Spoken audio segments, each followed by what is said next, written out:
The Joe Rogan Experience. Do you think we're ever going to come to a time in this country where internal combustion engines are outlawed? I don't think so, man. I really don't. I think you're going to see that like come full circle. Just in my opinion. Outlawed or gone away because California, alcohol was outlawed as as well. Yeah. Yeah, take California out of the equation, though. I mean, But that's what they're doing is crazy. You can't buy new internal combustion engines after 2035. And I think this is like 20-something other states fixing to adopt it the same way because you can do it without a vote. Yeah, it's crazy. They did it without a vote. I don't think it makes sense. I really don't. I don't think there's enough minerals in the ground. I don't think just the mining alone that would have to happen and the reality of what happens in that mining, like people need to understand what they're talking about. They're talking about batteries. Like this idea that batteries just come from fairies and that now all of a sudden you have this like zero carbon impact vehicle. Like that's nonsense. That's complete total nonsense. You're ignoring the entire supply chain. The process of what it takes to make that. What is with people that they won't recognize that? They don't want to recognize that. Some people didn't know about it until I had this guy on my podcast, Siddharth Kara, who wrote a book about it, and he went to the Congo to show these illegal mines, like what they're doing. I mean, it's not illegal. There's no law, right? But they have children working in these mines. They have women working in these mines with babies on their back, and they're mining toxic cobalt. And this stuff is, I mean, there's no protection, there's no safety. These people are like chipping this shit out of the ground. And that's a good percentage of all the cobalt that's involved in electronics and batteries and cell phones and all the things that we need. And it's not very publicized. And it's this man exposed it and he risked his life to do it. And he wrote a great book about it. And the podcast was insane, like listening to his story and how he risked his life to get this footage. Yeah. And, and there were several times where there was men with guns and he got questioned and he had, a bunch of people that were helping him, but he got out of there eventually with this reality that everybody now is faced with. It's like, this is how they get the stuff that you need to run your cell phone. Like, stop thinking that, you will have zero impact. If you're buying this, you're contributing to this. We all are. And we don't want to keep our fucking heads buried in the ground and pretend it's not happening. Yeah.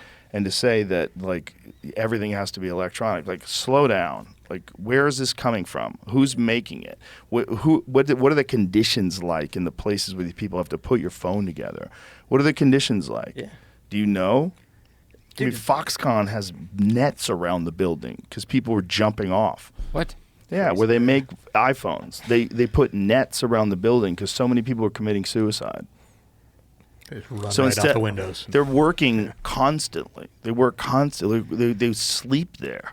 Yeah, they had beds underneath their desks or their work areas, and it was sleep underneath, work, sleep, work. Show the photo of the nets around Foxconn. Yeah. It's bananas. Yeah, I just feel like Look at that. Oh, Jesus. They're nets all around the building. Our employees are listening. It could be worse. Do you know how wild that is? Like, if you're going to jump off a building, you can't do it here. Get out of here. Or if you do, you better have good aim. Man. You got to aim for where there's no net. How do you explain that to people, like, when you're walking executives into the building? We've had a huge bird problem. We've had a huge bird problem. You know how crazy that is? You've had so many people commit suicide, and your solution is put nets around the building. Those people just go up to the top floor, fuck this, bang. Wow. I want it to be over. Just lock them like all the casinos do. Just lock the windows. Well, you got to get to the roofs to do maintenance. There's just got to be like better representation of both sides so that people understand. Well, really, we should be making phones in America, and they should be American-made with American wages, where people get health and dental and all the stuff you're supposed to get, and you have a living wage. That's what it's supposed to be. And if your phone costs a little more to do that, and if Apple makes a little less, that's how it's supposed to be. You're not supposed to be using slave labor to do stuff. And, right. We don't have an ethical choice. It's not like if you want to be a part of today's society, you kind of have to have a smartphone. If you're answering emails and doing business, it's way more convenient to do that than to not have one. And there's not like this like very obvious ethical choice. Like, hey, this company only uses high-paid labor. Everybody has insurance. There's none of that. If they only work X amount of hours a day, there's none of that. You get these things, and they're all manufactured overseas.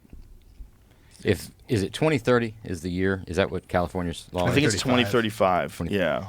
if they were to do that and say it was nationwide, right, and no new cars after 2035 can be, but they don't touch. I mean, obviously you're not going to be able to do anything with what's existing. Any of the ICE motors that are out there that's existing. It's gonna be like Judge Dredd. Yeah, imagine what the cost of like a 2020 F-150 would be worth then. Think it'd be more desirable or less desirable? I mean, I would assume that at least 50-something% of the population is going to be like, fuck that, I'm never going that. I'm going to keep buying my gas motors, right? Well, the thing that always is going to be an issue with cars is charging them. It takes time, right? So you have to sit there. So if you're fully out of juice and you're on a cross-country trip, how long does it take when you go to those supercharger stations to get you up to 100% again? How long is that? Is it a few hours? Yeah. Longer than you want to be sitting there. Yeah. So damn sure. with rising crime and having places where people are going to be stuck and no security, especially in places like L.A., good luck with that. Oh, yeah. My friend Eddie was telling a story the other day about he almost got robbed at a gas station. And he realized these guys were coming towards him, and he got out just in time. And he's like, you know how you've been in your car so many times that you can just, you know where everything is instantly. Right. You don't have to fumble. He says, if that's what saved me, that I just jumped in my car and I knew how to, and I was just moving already. Crazy. The guy was moving towards him. Dude, that's a little bit like the net scenario, though. Like, what's the problem that we're not solving? That, like, why the fuck are there nets? Why are you afraid to go sit there and charge your car at the gas station? Well, because you're going to get fucking robbed for sitting there for an hour. Is nobody looking at airline travel and the way planes are made with doing anything away with doing electric motors on that kind of shit? The stuff that would actually make a... There's a concept that's really? Currently being developed for a solar-powered plane. I talked to a guy about it like over a year ago, and they were explaining it. And they have, I think they've done a bunch of test flights, and they're about to, and it's going to be able to go a long way. I just don't know. I don't know how that works. I don't know like how much range does it have? How safe is it? Like, you don't want you want to be an early adopter. Well, not when you're in the sky. Like flying cars. Like you see flying cars, like I'm gonna sit that out. Yeah, give it 10 years. That one out. People keep an eye on it. Yeah. How many Maybe I'll get into douchebags that. are gonna fly into power lines? How many people are gonna fly into trees and start forest fires? I think that when they announced that in California, wasn't like the next day they also had an announcement for people to stop charging their cars because it was like a week later. What a fucking Please fail. don't charge. That's the other thing. It was too hot and it maxed out the grid. If everybody had an electric car, the strain on the grid would be monumental. I don't know if most grids, the way they're set up right now, would be able to handle that. Like if everybody had an electric car, wouldn't that take like substantial upgrades to the grid? Yeah, dude, it's just infrastructure, Joe. We just you just invest in infrastructure, man. I like how you're saying it. Like it makes sense. Right. You're so confident. Do you think they're worried about all of that stuff, or they know that it's impossible? That's why you push it out to it just looks really good on the ballot. It does look really good on the ballot. That's part of the problem. Is a lot of people have these knee-jerk reactions to like very complex, nuanced problems, like the environment. Like I had Mike Baker on yesterday, and we talked about this. And one of the things he's saying, like the vast majority of the pollution, the carbon emissions in the world is coming from China and India. That's the vast majority of it. And they're not going to change. They're not going to change what they do. No matter what we do, we're not going to put a dent in what they're doing. And there's a bunch of people that think that the way to get us out of this and the way to mitigate climate change in terms of like human impact on it is actually to build up poorer communities and get them on an electrical system, get nuclear power to these places or solar or something, and like elevate their standard of life. You'll have less pollution. You'll definitely have less issues in terms of like health consequences of the people that live there. And in turn, as they become more sustainable, or they live a better life, their lifestyle's better, you'll have less pollution. People need to be incentivized. Like they need to have some sort of, like there's places in the world that have no hope and they just burn tires. They don't give a fuck. Right. Like they're not thinking about the environment. They're thinking about how do I get by? How do I stay alive?